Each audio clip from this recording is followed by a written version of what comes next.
Olá, vamos falar de análise de balanço para investimentos e vamos trazer para vocês mais uma empresa essa que teve suas demonstrações contábeis publicadas agora no finalzinho do mês de outubro, no começo agora de novembro. Aí estamos trazendo as informações atualizadas com base no balanço do dia 30 de setembro de 2023, o balanço do terceiro trimestre. E estamos falando aqui da Auren Energia SA, Auren Energia SA, que por sinal já foi retratada anteriormente no canal, e agora estamos atualizando as informações aqui, até atendendo a todos os nossos inscritos aqui que participam ativamente junto conosco aqui, a quem eu agradeço imensamente a todo mundo aí que sugeriu a Auren. Mas caso também vocês queiram outras empresas, é fácil, basta entrar aqui, ó, canal Silas Negrif, manda a sua sugestão, aproveita e faça a inscrição, dá o like, venha junto conosco construir e repartir conhecimentos. E a Auren, ela foi uma empresa que acabou sendo bastante sugerida aí em função de um resultado que surpreendeu o mercado.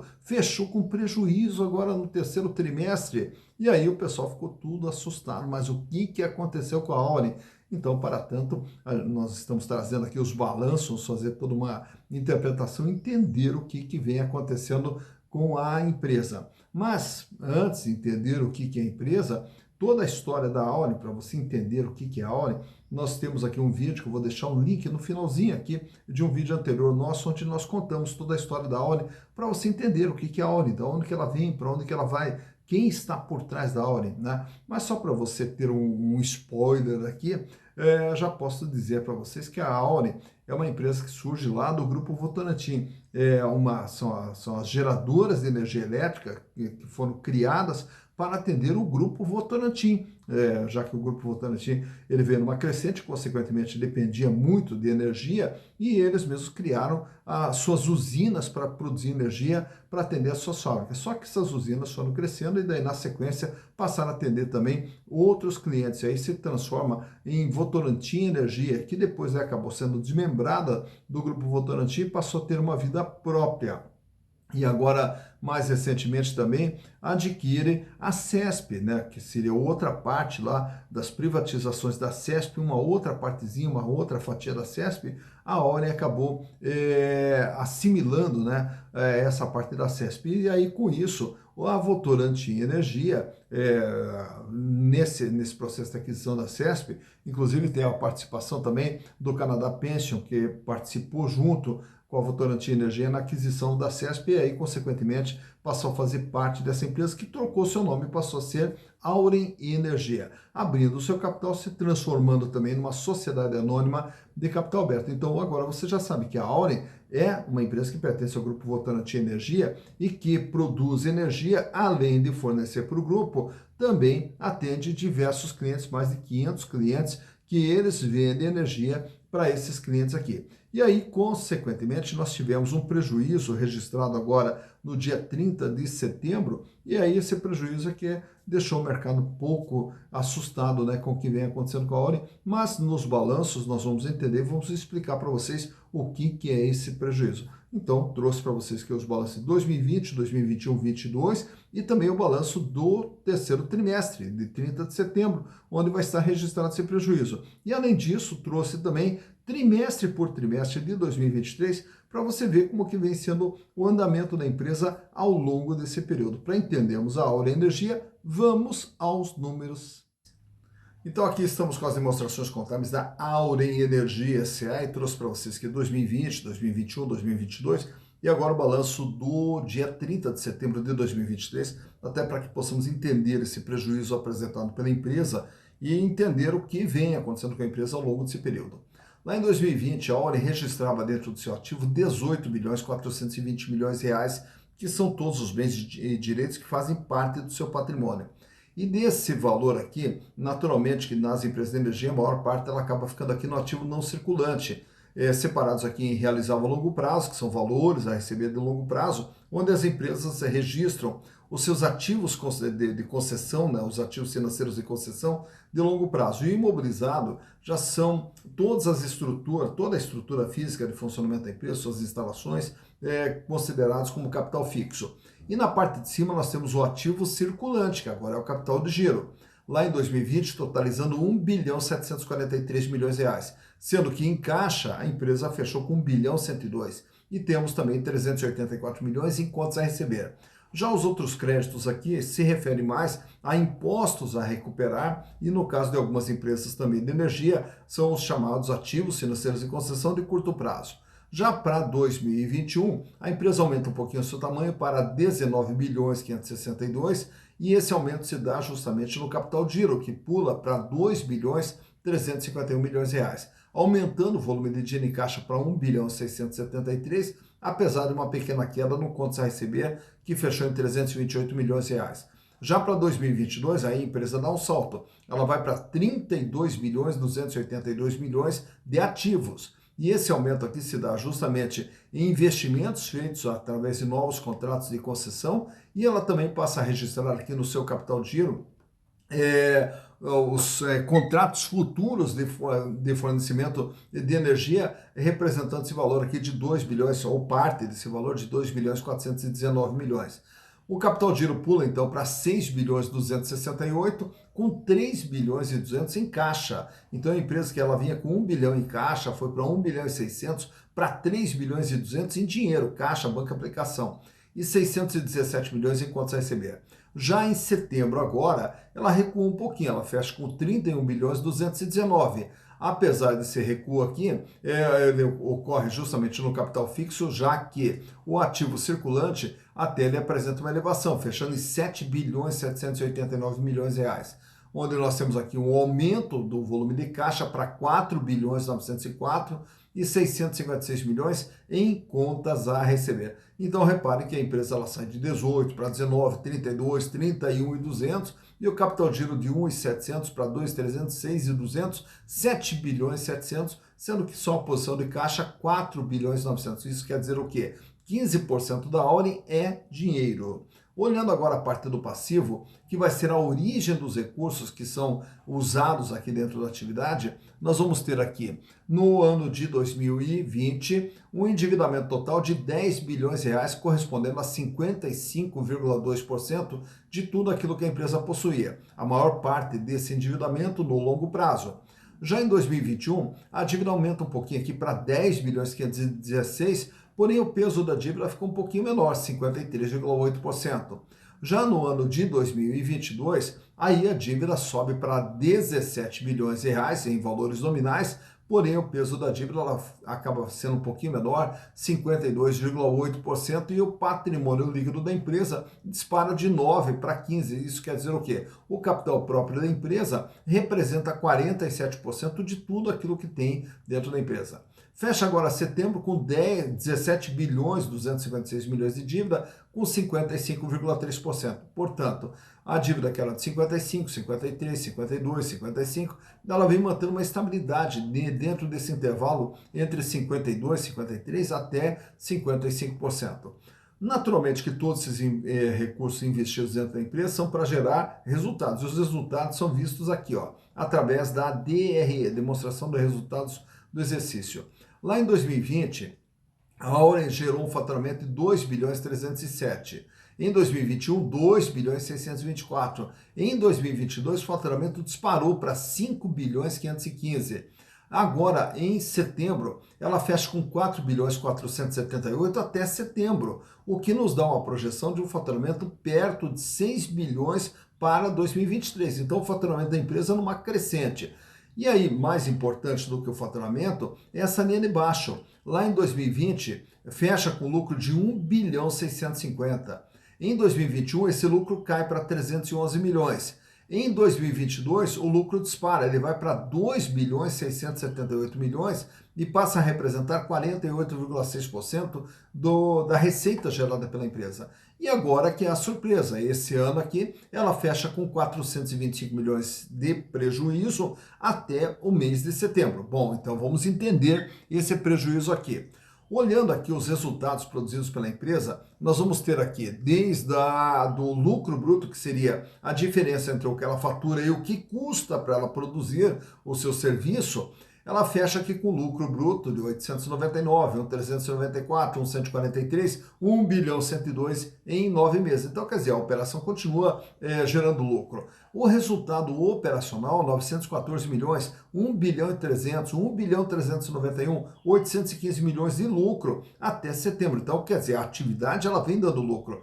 E o grande problema da empresa esse ano de 2023 foi aqui, ó, os impostos sobre o lucro, onde ela registra aqui um questionamento tributário de uma indenização recebida da usina Três Irmãos, que agora ela vai ter que pagar imposto sobre essa indenização recebida. E aí, consequentemente, ela teve que registrar agora, esse ano, essa questão tributária, que é um resultado não recorrente, que não vai ser todo ano que vai ter, que daí acabou fazendo com que os impostos sobre o lucro totalizassem 1 bilhão e 79 e, consequentemente, ela fechasse com prejuízo. Tá? Então, foi um resultado totalmente não recorrente. Mas vamos ver mais de perto esse ano de 2023 para que possamos entender um pouquinho melhor. Tanto que eu desmembrei 2023, vou até pular aqui para o quadro aqui embaixo, aqui onde eu separei o primeiro trimestre, o segundo trimestre, o terceiro trimestre e o acumulado da empresa. No primeiro trimestre, ela vem com faturamento de 1 bilhão e 400, 1 bilhão e 400 no segundo, 1 bilhão e 600 no terceiro, totalizando 4.400 até o dia 30 de setembro. E aí o lucro, 333 milhões, 341 milhões, 327 milhões, mantendo, apesar aqui de uma pequena queda na margem bruta da empresa, mas ela mantendo o lucro. Na operação, 313, 276, 225, reduzindo o ganho operacional da empresa, mas mesmo assim gerando um ganho operacional. E o problema é que agora, no primeiro trimestre, ela registra apenas os impostos sobre o lucro do primeiro trimestre, os impostos sobre o lucro do segundo trimestre e os impostos sobre o lucro do terceiro trimestre e mais o registro dessa indenização dos impostos, né, IRPJ e CCNL, que ela vai ter que pagar sobre um questionamento jurídico que acontece apenas nesse terceiro trimestre, fazendo com que a empresa fechasse com prejuízo. Então, ela vinha com lucro no primeiro, no segundo trimestre e fecha agora com prejuízo no terceiro trimestre, que faz com que o resultado até o mês de setembro fechasse ainda negativo em 425 milhões de reais. Então, está aqui o porquê desse prejuízo e destacando mais uma vez, um resultado totalmente não recorrente, que não vai acontecer nos demais trimestres. Então, ele foi simplesmente registrado nesse trimestre. Mas vamos aproveitar e trazer para vocês aqui também a situação financeira, até para ver como é que está a situação financeira da Auren. A liquidez geral sai com 0,77, 0,78, aumenta para 1 e cai para 0,85. Para cada R$1 de dívida que a Auren terá que pagar no curto, médio e longo prazo, ela dispõe de 85 centavos. Quer dizer, não tem recurso para fazer frente a todo o seu endividamento. Mas como nós vimos há pouco, a maior parte do endividamento é de longo prazo. Então nós vamos olhar o gráfico ao lado, a liquidez corrente. E aí a liquidez corrente que mede o dia a dia da empresa, ele sai com 1,21, sobe para 1,47, sobe para 1,49 e sobe para 1,92. Para cada R$1 de dívida que a Auren tem que pagar no dia a dia, ela dispõe de R$1,92. Paga, sobra tranquila a situação financeira da empresa. Já o endividamento, nesse quadro aqui, trago para vocês o tamanho e o comportamento da dívida, que sai com 55,2, diminui um pouquinho para 53,8, diminui para 52,7 e agora esse ano, até setembro, fecha com 55,3%. De tudo que a Auren tem, ela deve 55,3%. Nesse outro quadro, trago aqui também alguns indicadores de rentabilidade. A margem líquida da empresa lá em 2020 era de 71,5%. Em 2021, 11,9%. Em 2022, 48,6%. E esse ano vem fechando até setembro com uma margem negativa de 9,5% em função dos impostos que a gente citou há pouco. Já a rentabilidade do ativo, o gráfico do meio, é quanto que a empresa ganha em relação a tudo que foi investido. 8,96%, cai para 1,59% e em 2022 fecha com 8,30%. Já no terceiro gráfico, a rentabilidade do PL, que mede o ganho dos acionistas, ele sai com 20% lá em 2020, 3,4% em 2021 e 17,6% em 2022. E ao falarmos em acionistas, nesse quadro aqui eu trago também alguns indicadores relacionados às ações da Auren. Uma ação da Auren vale hoje, patrimonialmente, R$ 14,79.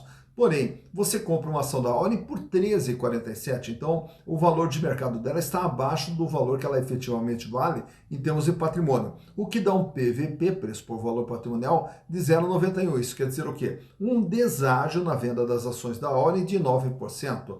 Lucro por ação, ainda ela vem mantendo ao longo de 12 meses um lucro ainda de 2,03. Então, o último trimestre aqui, ela fecha com prejuízo. Mas em razão dos lucros dos períodos anteriores, dos meses anteriores, ainda em 12 meses ela apresenta um lucro de 2,03. Rentabilidade da ação com base nesse lucro, 15,07%. Dividendos por ação. Até o presente momento, a Auren distribuiu R$ 1,50 a título de dividendos. A relação preço/lucro fecha em 6,64, praticamente 6 anos e meio ali para ter o retorno dos investimentos através dos lucros gerados.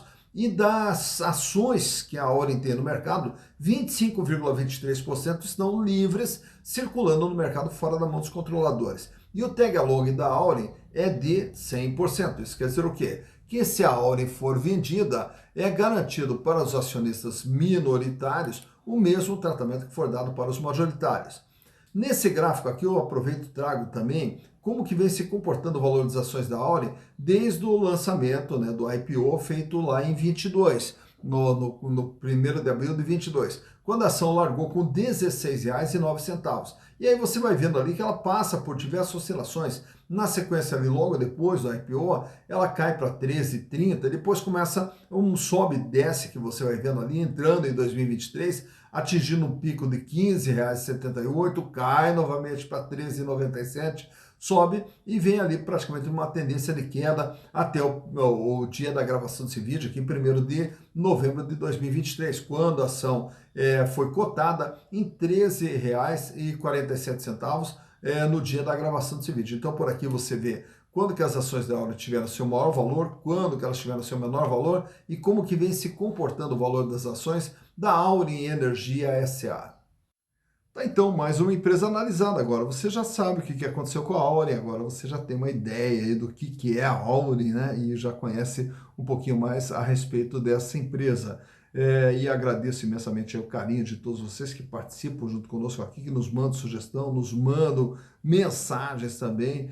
Fico muito feliz em ter todos vocês junto conosco. E também vou ficar muito feliz de ter vocês conosco no dia 17 de novembro. Porque no dia 17 de novembro nós estaremos fazendo aqui uma aula ao vivo, online, através da plataforma Google Meet, onde nós vamos falar sobre valuation. E aí eu vou explicar para vocês como é que funciona o valuation, o que é o valuation, como que a gente determina o valor de uma empresa e, consequentemente, como que nós determinamos o valor de uma ação, quanto que de fato vale uma ação. E aí você vai poder comparar no mercado se ela está mais cara ou mais barata do que ela efetivamente vale. E aí para entender se vale a pena ou se não vale a pena comprar uma ação num determinado momento. Nesse valuation a gente vai trabalhar também com os chamados múltiplos. E o que são os múltiplos?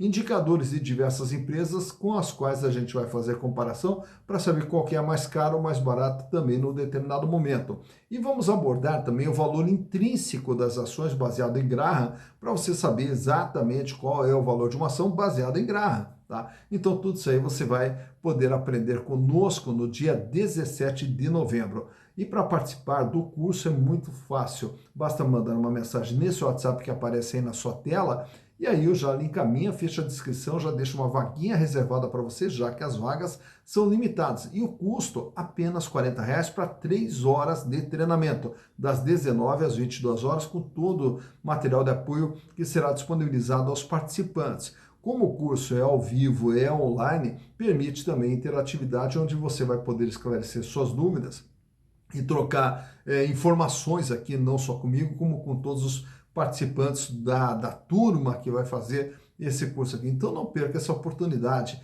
em 3 horinhas, aprender um pouquinho mais sobre valuation e me dá também o prazer de conhecê-los pessoalmente, porém à distância, numa mesma sala de aula online. Então vou ficar aguardando vocês no dia 17 de novembro. Dito isso, bons investimentos para vocês.